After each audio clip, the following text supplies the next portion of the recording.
अब यहाँ पर उपस्थित सभी की तरफ से मैं करबद्ध होकर निवेदन करती हूँ माननीय राष्ट्रपति जी से कि वह अपने विचारों से हमें लाभान्वित करें, हमारा मार्गदर्शन करें।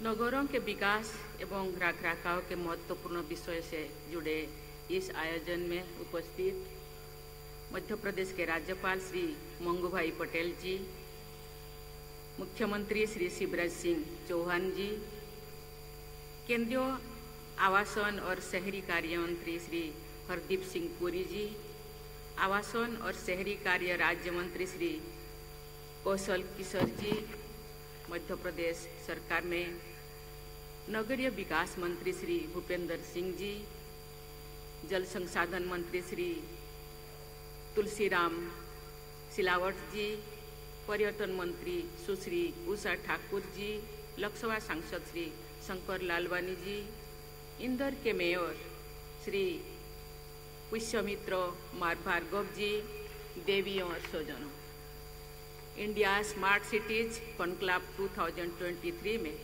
आप सबके बीच आकर मुझे बहुत प्रसन्नता हो रही है। मैं आज के सभी पुरस्कार विजेताओं को बहुत बहुत बधाई देती हूँ। मुझे खुशी है कि इंदौर ने भारत के सबसे स्वच्छ शहर के रूप में अपना स्थान बनाए रखा है। अब तो इंदौर देश की स्मार्ट सिटीज में भी सबसे ऊपर है। मैं इंदौर के सभी निवासियों, जनप्रतिनिधियों, प्रशासन के अधिकारियों, केंद्र सरकार से संबंध विभागों तथा अन्य सभी स्टेक होल्डर्स की सराहना करती हूँ। उनकी कर्तव्यनिष्ठा के परिणाम स्वरूप प्रदर्शन की विभिन्न श्रेणियों में इंदौर प्रथम स्थान पर है। India smart cities award contest 2022 में मध्य प्रदेश द्वारा बेस्ट स्टेट का गौरव प्राप्त करने पर मैं राज्य के सभी निवासियों को, राज्यपाल की, मुख्यमंत्री जी के और उनकी पूरी टीम को हार्दिक बधाई और शुभकामनाएं देती हूँ। मैं राज्य के सभी स्मार्ट सिटीज में किए जा रहे कार्यों से जुड़े लोगों की सराहना करती हूँ। मैं सर्वश्रेष्ठ यूनियन टेरिटरी का पुरस्कार प्राप्त करने के लिए चंडीगढ़ और राज्य के प्रदर्शन के आधार पर दूसरा स्थान प्राप्त करने वाले तमिलनाडु तथा संयुक्त रूप से तीसरा स्थान प्राप्त करने के लिए राजस्थान और उत्तर प्रदेश को भी बहुत बहुत बधाई देती हूँ। मुझे बताया गया है कि आज अलग अलग श्रेणियों में 66 पुरस्कार दिया जाएगा। पुरस्कार प्राप्त करने वाले स्मार्ट शहरों में और राज्यों में फिर से बहुत बहुत बधाई देती हूँ। मैं आवासन और शहरी कार्य मंत्री श्री हरदीप सिंह पुरी जी और उनकी पूरी टीम को भी बहुत बधाई देती हूँ कि आप स्मार्ट सिटीज मिशन और अन्य पहलों के माध्यम से शहरों के विकास के लिए निरंतर प्रभावी कार्य कर रहे हैं। देवियों और स्वजनों, मुझे इस आकलन से अवगत कराया गया है कि वर्ष 2047 तक भारत की शहरी आबादी लगभग 40 करोड़ से बढ़कर 87 करोड़ से अधिक हो जाएगी। तो हमारे 50% से अधिक देशवासी शहर क्षेत्रों में रहेंगे। भारत के शहर आज देश की जीडीपी में लगभग 2/3 योगदान करते हैं। अनुमान है कि शहरों का जीडीपी को कुल योगदान वर्ष 2047 तक 80% से अधिक हो जाएगा। इन आंकड़ों से ये संदेश मिलता है कि शहरों और नगरवासियों की बढ़ती आकांक्षाओं और जरूरतों को ध्यान में रखकर भविष्य का रोड मैप तैयार करना है और उस पर आगे बढ़ना है। एक महत्वपूर्ण मुद्दा जो प्रत्येक विषय पर तथा हर स्तर पर सतत विकास की चर्चा में शामिल है वो है क्लाइमेट चेंज। इस संदर्भ में climate smart cities assessment framework जो भारत के 100 स्मार्ट शहरों के लिए शुरू किया गया है और इस बात का उदाहरण है कि शहरों में जलवायु परिवर्तन पर राष्ट्रीय स्तर पर कैसे कार्य किया जा सकता है।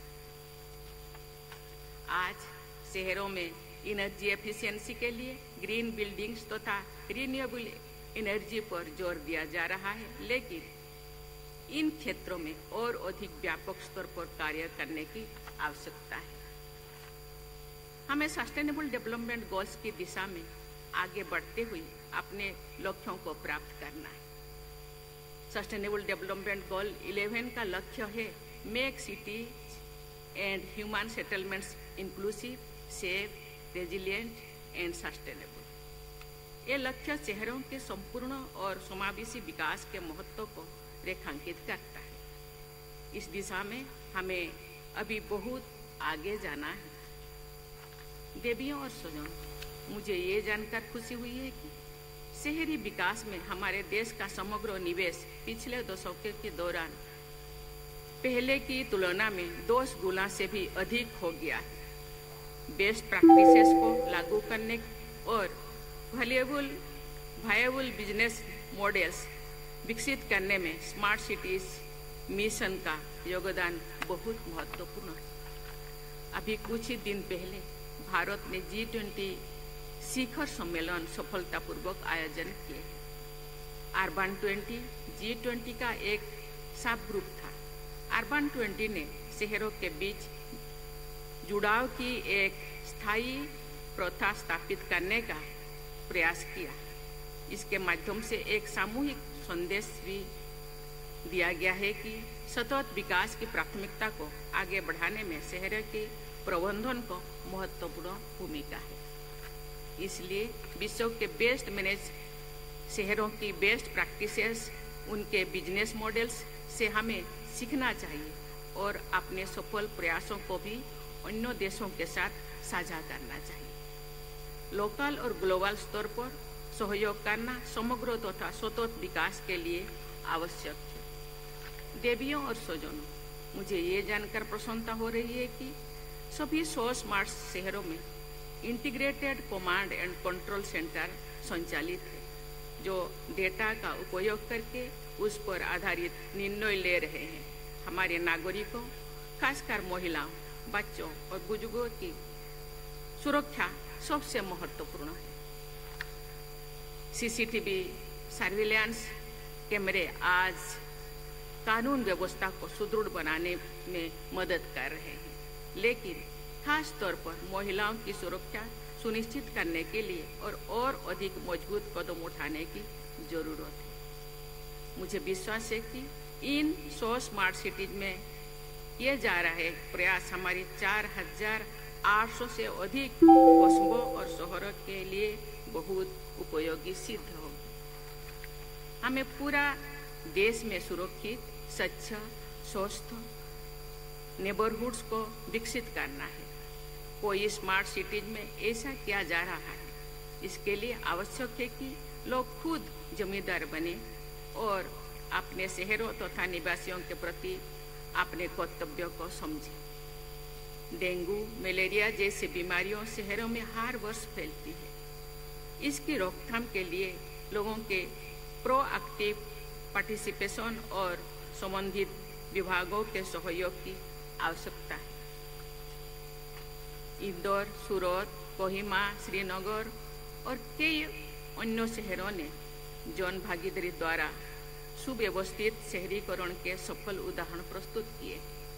ये प्रसन्नता की बात है कि वाराणसी, गुवाहाटी, अहमदाबाद जैसे स्मार्ट सिटीज में लैंड रिक्लेमेशन किया जा रहा है और नदियों के किनारे सार्वजनिक स्थान विकसित किया जा रहा है। में रिवर फ्रंट्स विकसित करने और झीलों तथा जल निकायों को पुनर्जीवित करने के लिए कार्यरत किया जा रहा है।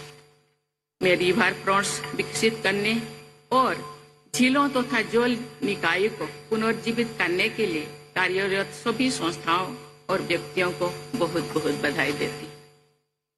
इस कॉन्क्लेव के विषय को अतिरिक्त विस्तार देते हुए देशवासियों के हित में ये सुझाव मैं देना चाहूंगी कि ग्रामीण क्षेत्रों में भी शहरों की तरह स्वास्थ्य सेवाएं, शिक्षण संस्थान तथा बुनियादी सुविधाएं प्रदान की जानी चाहिए।